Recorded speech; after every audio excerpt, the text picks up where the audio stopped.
Hello everyone, एक बहुत ही important मुद्दे के ऊपर आज वीडियो बनाने जा रहा हूँ। जैसे कि आपको पता है कि कल यूक्रेन रशिया वॉर में हमारा एक भारतीय स्टूडेंट जो कर्नाटका से था, नवीन शेखरप्पा, उसकी डेथ हो गई है। अब ये किसकी गोली की वजह से हुआ है या फिर क्यों हुआ है, ये तो दूर की बात है, ठीक है। बट इम्पॉर्टेंट ये है, मैं अलग मसले पे बात करने जा रहा हूँ आज। इम्पॉर्टेंट ये है कि क्यों इंडियन स्टूडेंट्स को दूसरे कंट्रीज़ में MBBS करने के लिए जाना पड़ रहा है। Now that is very important concern point. MBBS या फिर और कोई जो मेडिकल फील्ड्स हैं, इंडियन स्टूडेंट्स को बाहर जाके करने की ज़रूरत क्या है। इंडिया 140 करोड़ के आबादी का देश है, जिसमें हम इतनी मेडिकल फैसिलिटीज़ की ज़रूरत है हमें कि जो जितनी भी करे उतनी कम है। तो हमारे डॉक्टर्स को बाहर जाने की ज़रूरत पड़ रही है स्टडीज़ के लिए, क्योंकि इंडिया में रिक्वायर्ड सीट्स जितनी होनी चाहिए उतनी नहीं है। अगर हम इंडिया की पॉपुलेशन के हिसाब से और हर साल जितनी सीट्स रिक्वायर्ड है उसके हिसाब से देखें तो तकरीबन इंडिया के 140 करोड़ की आबादी के पीछे सिर्फ 77,000 MBBS सीट्स निकलती है हर साल। अगर हम ओवरऑल बात करें तो सिर्फ 1.5 करोड़ के आसपास ओवरऑल सीट्स रहेंगी, जिसमें MBBS, BDS, BHMS, आयुर्वेदिक वगैरह ये सारी चीज़ें अगर हम लोग इंक्लूड करें तो भी 1.5 लाख सीट्स है। और कैंडिडेट्स कितने बैठे थे 2021 में? 16 लाख के आसपास कैंडिडेट्स थे जिन्होंने एग्जामिनेशन दिया था। नीट का, नेशनल एलिजिबिलिटी एंट्रेंस टेस्ट का एग्जामिनेशन जो होता है, मेडिकल की प्री एग्जामिनेशन होती है, उसका एग्जामिनेशन 16 लाख लोगों ने दिया। इसका क्लियरली मतलब है दैट कितना भी कुछ भी करें आप, तो हर 14 में से सिर्फ एक ही स्टूडेंट को मेडिकल सीट मिलने वाली है, और 10 में से एक स्टूडेंट, मतलब हर 20 में से एक स्टूडेंट को हम लोग पकड़ के चले तो MBBS सीट मिलने वाली। तो बाकी के 19 लोग क्या करेंगे? हाँ, उनके स्कोर्स कम है, लेकिन फिर इंडिया में कंपटीशन भी ज़्यादा है, इसलिए उन्हें बाहर जाना पड़ता है। अब हम क्या कर सकते हैं इसमें कि हम इंडिया में सीट्स बढ़ा सकते हैं। क्यों नहीं बढ़ा सकते? इतनी बड़ी आबादी का देश है, हम सीट्स बढ़ा सकते हैं। लेकिन अब इसके पीछे पूरा का पूरा खेल है, वो समझना बहुत ज़रूरी है। खेल क्या है?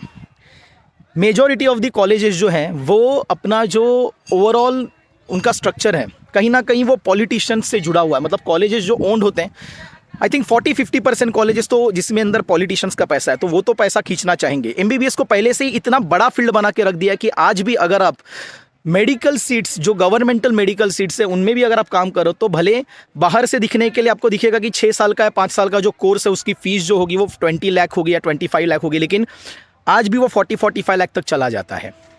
डोनेशंस कितने हैं सभी को पता है, मुझे ये बताने की ज़रूरत नहीं है। मैं किसी का पर्टिकुलरली नाम नहीं लूँगा, लेकिन सभी को पता है कि डोनेशंस कितना चल रहा है।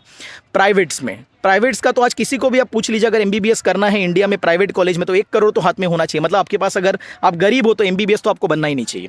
आपके पास कितना भी कैलिबर हो, लेकिन आप गरीब हो, ये सबसे बड़ी गलती आपने की हुई है, जिसकी वजह से आपने MBBS तो करना नहीं चाहिए। आपके पास अगर खेती बाड़ी है तो उसको बेच दो और बच्चे को MBBS बनाओ।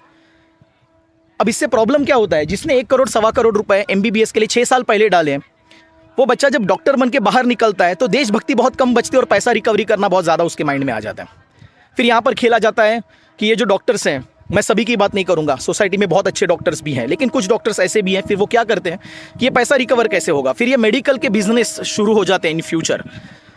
फार्मा कंपनीज जो हैं, फिर वो ऐसे डॉक्टर्स को अपनी दवाइयाँ बेचने के लिए पैसे देते हैं, प्रिस्क्राइब करने के लिए पैसे देते हैं।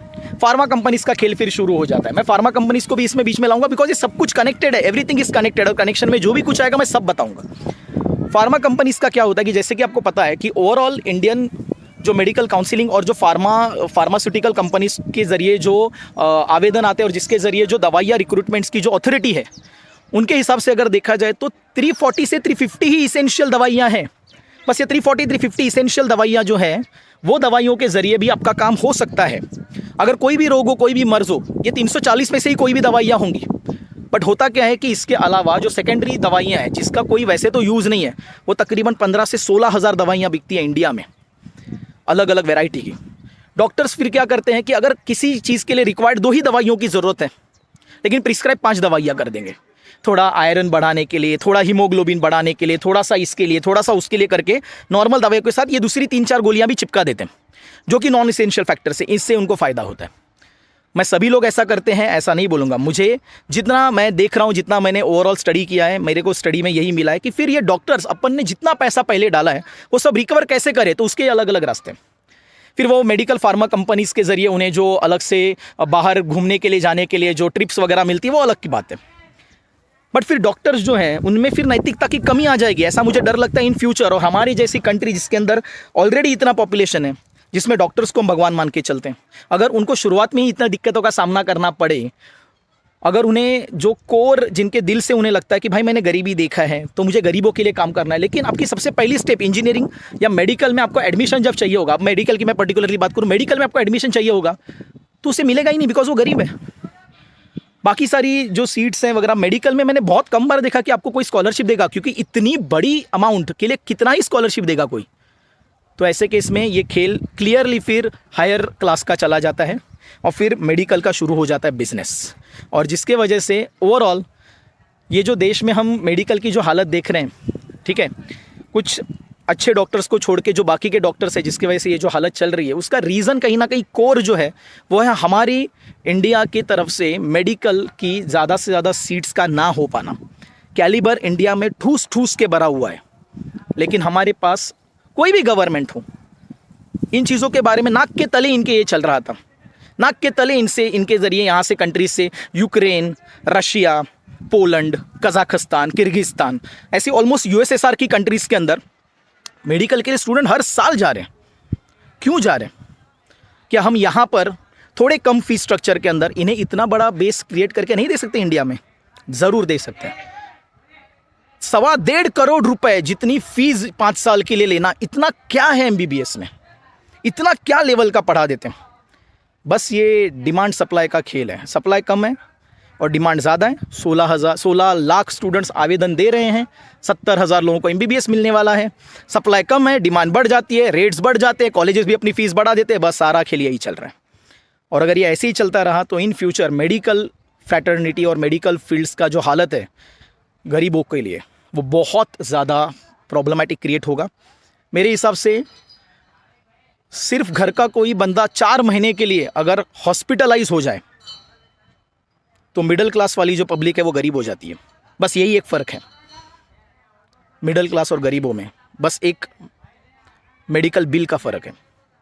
और ये चीज़ जो है वो कहीं ना कहीं हमें सबको समझने लायक है कि हमें थोड़ा सा इस चीज़ को फॉरवर्ड करना चाहिए, हमें इस बारे में बात करना चाहिए। अगर आपको इस वीडियो से थोड़ी भी वैल्यू मिलती है, आपको लगता है कि नहीं ये वीडियो में जो चीज़ें मैंने बताई वो काम की है, तो प्लीज़ आप इसे शेयर करें, बिकॉज ऐसी चीज़ें शेयर करने से ही लोगों तक पहुंचती हैं। और ये चीज़ें शेयर करना ज़रूरी है। हमारी कंट्री में जिसको मेरा भारत महान बोलते हैं, उस भारत महान में हमें सीखना है, उस महान भारत में बैठ के हमें सीखना है, और ऐसी इंपॉर्टेंट चीज़ों के लिए हमें बाहर की कंट्रीज़ में नहीं जाना है। So please share this to the maximum people and thank you so much.